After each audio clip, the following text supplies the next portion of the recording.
Assalamualaikum warahmatullahi wabarakatuh. Tepangkeun nami abdi Pipi Apiati ti kelas 12 IPA 2. Di dieu abdi bade ngajelaskeun materi kelas 11 nya eta sindiran kanggo penugasan bahasa Sunda. Sindiran. Sindiran teh asal kecapna tina sindir anu ngandung harti omongan atawa ceritaan anu dibalibirkeun atanapi ceritaan anu tetulmul. Nu hiji eta dina sastra Sunda anu disebut sindiran teh nyaeta karya sastra nu ngagunakeun rakitan basa kalawan dibalibirkeun. Sindiran teh mangrupa karya sastra wangun ugeran lantaran kauger ku purwakanti jeung guru wilangan sarta umumna dina sapadalisan teh diwangun ku 8 engang.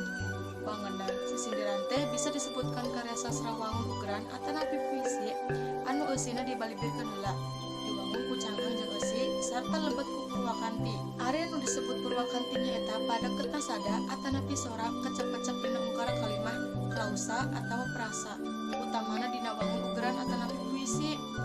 Upama ditilik dina wangun jeung cara ngaprekeunana sindiran dibagi jadi 3 golongan nyaeta rarakitan, paparikan, sareng wawangsalan. Ditilik tina osina oge rarakitan jeung paparikan bisa dipasing-pasing jadi 3 golongan nyaeta silih asih, piwurup, sareng sesebret.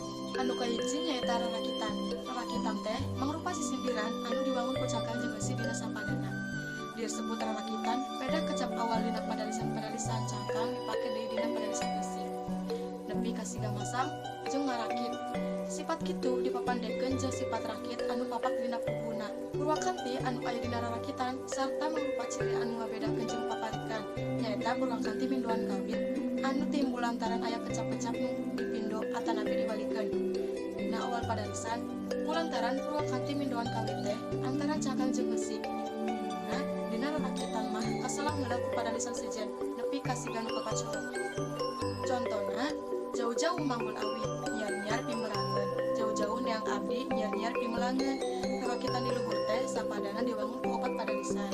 Padalisan kahiji jeung kadua cangkangna, padalisan katilu jeung kaopat eusina. Upama nilikana eusina, rarakitan teh bisa dipasing-pasing jadi 3 golongan nyaeta piwuruk, silih asih, sareng sesebret. Anu kahiji nyaeta rarakitan piwuruk. Rarakitan piwuruk nyaeta rarakitan anu eusina piwuruk, pituah atawa nasehat. Contona sing getol minum jajamu, nuguna nguatkeun urat, sing getol neangan ilmu, nuguna dunia akhirat. Anu kadua nyaeta rarakitan silih asih. Rarakitan silih asih nyaeta rarakitan anu eusina patali jeung silih asih, cinta atawa birahi. Contona mun teu tulus ka paseukna, ka pacirna oge hade, mun teu tulus ka lanceukna, teu adina oge hade. Anu katilu nyaeta rarakitan sesebret.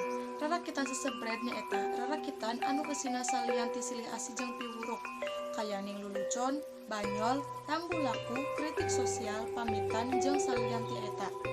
Contona majar maneh cengkeh koneng, kulit beteuy dina nyiru, majar maneh lengkeh koneng, kulit beteung meuni nambru. Anu kadua nyaeta paparikan. Paparikan asal kecapna tina parik atawa paret anu ngandung harti deukeut. Are nu dimaksud paparikan di dieu nyaeta sesindiran anu ngan padeukeut sorana antara cangkang jeung eusina. Jadi henteu papak atanapi sadua kecap dina puguhna. Milih kana eusina teu beda ti rarakitan bae. Paparikan oge bisa dipasing-pasing jadi 3 golongan nyaeta silih asih, piwuruk, jeung sesebret. Anu kahiji nyaeta paparikan piwuruk. Paparikan piwuruk nyaeta paparikan anu eusina piwuruk, pituah atawa nasehat. Contohna lauk emas ngakan ganggeng disamperan ku cakati, boga emas moal langgeng, teu cara boga pangarti. Anu kadua nyaeta paparikan silih asih. Paparikan silih asih nyaeta paparikan anu eusina silih asih, cinta atawa birahi. Contohna daun pulus di lulunan, jojodok ditarik kolot, sugan tulus lalamunan, aya jodoh pakokolot. Anu katilu nyaeta paparikan sesebret. Paparikan sesebret nyaeta paparikan anu eusina salianti salah asih jeung piwuruk saperti lulucon, banyol, rambu laku, sanduk-sanduk jeung sajabana ti eta. Contona piring keturbang sendok, ngawadahan rujak huni, kuring ge baheula denok, ayeuna mah nini-nini. Anu katilu nyaeta wawangsalan. Wawangsalan teh nyaeta karangan atawa sastra anu diwangun ku sindir jeung eusi. Dina sindir diwangun deui ku cangkang jeung wangsal. Anu dijieun wangsal teh tara ditelakeun, tapi kudu teangan tina bagian eusi. Anu dijieun wangsal teh sok mulwakanti jeung salah sahiji kecap anu aya dina bagian eusi eta. Contona teu beunang di hurang sawah, teu beunang di pika meumet. Pada lisan kahiji nyaeta sindir, ari pada lisan kadua nyaeta bagian eusi. Bagian sindir dina wangsalan di luhur diwangun ku cangkang, teu beunang di hurang sawah jeung wangsal nyamuni dina eta cangkang nyaeta hurang sawah. Naon anu dijieun wangsalna bisa barang atawa hal kudu diteangan tina bagian eusi teu beunang di pika meumet. Wangsalna hurang sawah moal salah anu dijieun wangsalna teh 103 hurang anu aya atanapi remen kapanggih di sawah. Dina bagian eusi aya kecep di pika meumet. Sato naon anu siga hurang ayana di sawah sarta ngaranna murwakanti jeung kecep di pika meumet nyaeta simet. Sakitu manawi ngeunaan pedagang sisindiran pikeun kelas 11 hapunten dina sadaya kakirangan sareng kalepatana. Sakitu anu kapihatur. Wassalamualaikum warahmatullahi wabarakatuh.